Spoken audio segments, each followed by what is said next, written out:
जय हिंद दोस्तों केंद्रीय अर्धसैनिक बलों यानी सेंट्रल पैरामिलिट्री फोर्सेस से जवानों और कैडर ऑफिसर्स का मन क्यों भर गया है। ये बीच में ही अपनी नौकरी क्यों छोड़ रहे हैं। वहीं अगर पिछले 5 सालों की बात करें तो CRPF, BSF, ITBP, SSB, CISF और असम राइफल्स में 50,155 पर्सनल्स ने जॉब को अलविदा कह दिया है।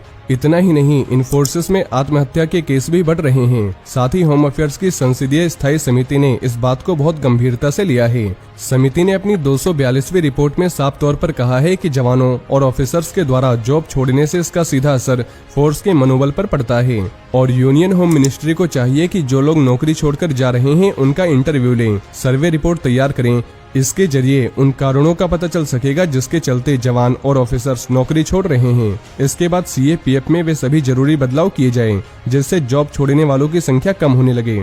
दोस्तों, संसदीय स्थायी समिति ने अपनी रिपोर्ट में ये सिफारिश भी की है कि सीएपीएफ में वर्किंग कंडीशंस को बेहतर बनाया जाए और खाली पदों को जल्द ही भरा जाए। वैसे सीएपीएफ में पैरामेडिकल स्टाफ के लिए 4,420 पोजीशंस अप्रूव्ड हैं। मौजूदा समय में 25.42% पद यानी 1,124 पोस्ट खाली पड़ी है। इसका असर जवानों के स्वास्थ्य पर पड़ता है, इसलिए इन पदों को जल्दी भरने की जरूरत है और जब तक नियमित भर्ती न हो तब तक इन पदों को एडहॉक के जरिए भरे जाने की कोशिश की जाए। वहीं सेंट्रल पैरामिलिट्री फोर्सेस यानी CRPF, BSF, ITBP, SSB, CISF, Assam rifles और नेशनल सिक्योरिटी गार्ड्स में जवानों व ऑफिसर्स द्वारा आत्महत्या करने के मामले कम नहीं हो रहे हैं और लगातार 5 सालों में सेंट्रल पैरामिलिट्री फोर्सेस के 654 जवानों ने आत्महत्या कर ली है। आत्महत्या करने वालों में सीआरपीएफ के 230, बीएसएफ के 174, सीआईएसएफ के 89, एसएसबी के 64, आईटीबीपी के 51, असम राइफल्स के 43 और एनएसजी के 3 जवान शामिल हैं। और संसदीय समिति के मुताबिक आत्महत्या के केस फोर्स की वर्किंग कंडीशंस पर असर डालते हैं, इसलिए सर्विस रूल्स में सुधार करने की जरूरत है और जवानों को प्रोत्साहन देने की भी सख्त जरूरत है। साथ ही रोटेशन पॉलिसी के तहत पोस्टिंग दी जानी चाहिए, यानी समय समय पर जवानों को रेस्ट मिलना चाहिए और इन जवानों को लंबे समय तक कठिन तैनाती भी नहीं देनी चाहिए। ट्रांसफर पॉलिसी ऐसी बनाई जाए कि जवानों को अपनी पसंद की ड्यूटी लोकेशन मिल सके। वहीं अगर ऐसे कदम उठाए जाते हैं तो नौकरी छोड़कर जाने वाले जवानों की संख्या कम हो सकती है। वैसे अगर सीएपीएफ में छुट्टी से जुड़ी प्रॉब्लम्स की बात करें तो दोस्तों, जवानों को प्रति वर्ष 100 दिन की छुट्टी मिलेगी और 2019 के अंत में ये घोषणा की गई थी, लेकिन अब चौथे साल में भी इस योजना को लागू नहीं किया जा सका है। इस योजना में ऐसा प्रावधान यानी प्रोविजन बताया गया था कि इसके लागू होने के बाद कोई भी जवान 100 दिन अपने परिवार के साथ व्यतीत कर सकता है।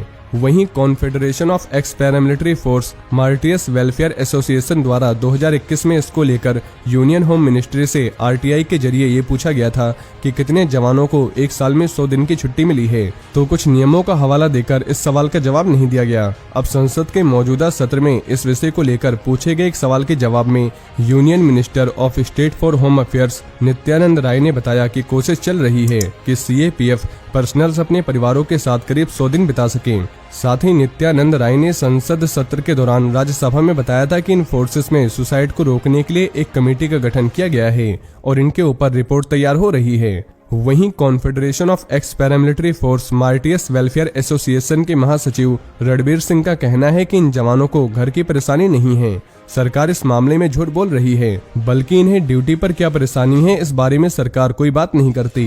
वैसे दोस्तों, आतंक, नक्सल, चुनावी ड्यूटी, आपदा, वीआईपी सिक्योरिटी और दूसरे मोर्चों पर इन फोर्सेस के जवान तैनात हैं। इसके बावजूद इन्हें सिविल फोर्स बता दिया जाता है। जवानों को पुरानी पेंशन से दूर रखा जा रहा है। सिपाही से लेकर कैडर ऑफिसर्स तक के प्रमोशन में लंबा समय लग रहा है, इसलिए जवान टेंशन में रहने लगते हैं और सेंट्रल पैरामिलिट्री फोर्सेस का कहना है कि उन्हें भारतीय सेना के बराबर शहीद का दर्जा मिले।